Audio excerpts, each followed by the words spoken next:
Aujourd'hui, je vous raconte l'histoire de Margot la Malice. Il y avait une cuisinière appelée Margot qui portait des chaussures avec un talon rouge. Et quand elle les mettait pour sortir, elle se dandinait, virevoltait, en se disant toute joyeuse qu'elle était vraiment une jolie fille.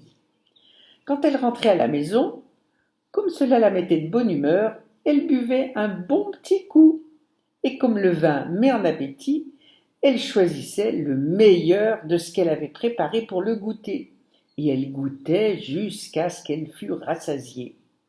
Oh, c'est un devoir pour la cuisinière, disait-elle, de savoir quel goût a ce qu'elle a fait. Un jour, son maître lui annonça: Margot, ce soir, j'ai un invité. Tu nous feras rôtir 2 chapons bien tendres et savoureux. Je m'y mets tout de suite, monsieur, répondit Margot, qui s'en alla choisir 2 jolis chapons qu'elle tua et bouillanta, pluma, vida, prépara et enfila sur la broche. Puis, le soir venant, elle les mit au feu. Les chapons commencèrent à bien dorer et furent à point, mais l'invité n'était toujours pas là. Alors Margot cria à son maître: Oh, si l'invité n'arrive pas, il va falloir que je retire les chapons du feu. Mais c'est une véritable honte de ne pas les manger quand ils sont cuits à point juteux et parfaits. Bon, dit le maître, je fais un saut pour ramener l'invité. Dès que le maître eut le dos tourné, Margot retira la broche de devant le feu et mit les chapons de côté.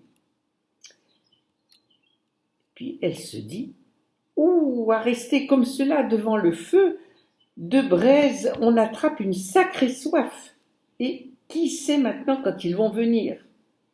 En attendant, je vais descendre à la cave et boire un petit coup. Elle y courut, attrapa une cruche pour la remplir, se souhaita bonne santé et que Dieu la bénisse. Sur quoi elle but un long trait. Mais comme la cruche n'était pas vide, elle se dit à haute voix: Ouf, le vin est tiré, il faut le boire. Alors elle but tout le reste à longs traits. Elle remonta ensuite, remit les chapons à rôtir après les avoir bien beurrés et arrosés. Et tout gaiement, elle fit tourner la broche. Leur peau était si dorée, ils dégageaient un parfum si délicieux que Margot se dit qu'elle devait les goûter pour être sûre qu'il n'y manquait rien. Alors, elle goûta en y mettant le doigt, qu'elle lécha. Oh mon Dieu, que ces chapons sont bons! C'est un vrai péché de ne point les manger immédiatement. Elle courut à la fenêtre pour voir si le maître n'arrivait pas. Mais non, il n'y avait personne en vue. Elle revint au chapon et tourna la broche. Oh là là, voilà une aile qui commence à brûler. Le mieux, c'est encore que je la mange. Elle la coupe et la mange, la trouve si savoureuse qu'elle se dit: Ouf, l'autre, il faut que je la coupe aussi, autrement le maître va trouver cela bizarre. Et quand elle eut englouti les 2 ailes, elle courut encore à la fenêtre. Mais personne ne venait.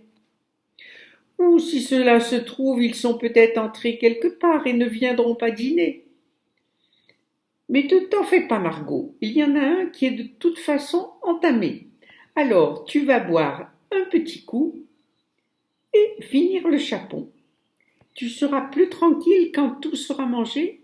Et puis c'est péché que de laisser se perdre un aussi succulent chapon, qui est un véritable don de Dieu. Elle fit un second saut jusqu'à la cave, où elle se rafraîchit fort noblement le gosier, puis s'en revint gaillarde et joyeuse manger le chapon en entier. Où est le premier, l'autre doit suivre, et ce qui est bon pour l'un va pour l'autre également. Aussitôt, elle fit prendre au second chapon le chemin qu'avait suivi le premier. Elle venait tout juste de finir son petit festin personnel quand son maître arriva. Pressons, Margot, notre invité arrive à l'instant. Bien, monsieur, je vais servir, dit Margot. Le maître, pendant ce temps, vérifia s'il y avait tout ce qu'il fallait sur la table et s'empara du grand couteau à découper qu'il alla aiguiser à l'office. L'invité arriva, frappant à la porte extérieure, et Margot y courut. Voyant que c'était l'invité, elle mit un doigt sur sa bouche et chuchota. « Ne faites pas de bruit et filez vite avant que mon maître ne vous voie. Allez pour vous. Il vous a invité à dîner, c'est vrai. Mais c'est uniquement dans l'idée de vous couper les 2 oreilles. Écoutez-le, il est en train d'aiguiser son couteau. » Dès qu'il eut entendu le bruit du couteau qu'on aiguisait, l'invité fit demi-tour et prit ses jambes à son cou pour dévaler l'escalier et filer dans la rue. Margot ne perdit pas le nord et se précipita vers son maître en criant « Eh bien, ils sont jolis, les gens que vous invitez !»« Pourquoi dis-tu cela, Margot, qu'est-ce qu'il y a ?»« Oui, du joli monde. Celui-là m'a arraché les 2 chapons que je venais de servir, et le voilà parti avec. »« En voilà des façons, grogna le maître, tout dépité à la pensée de ces 2 succulents chapons rôtis. Si seulement il m'en avait laissé un, que j'ai quelque chose à manger. » Vite, il cria à l'autre de s'arrêter. Et l'autre n'en fit rien, mais courut de plus belle. Alors le maître se lança à sa poursuite, tenant toujours le couteau dans sa main, et tout en courant, il lui criait « Pas les deux !»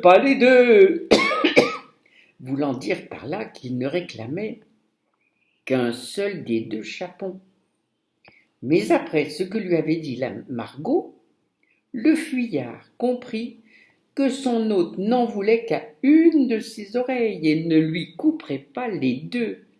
Sur quoi il se mit à courir comme s'il avait le feu aux trousses, car il tenait, lui, à les ramener toutes 2 à la maison, ses oreilles. Au revoir.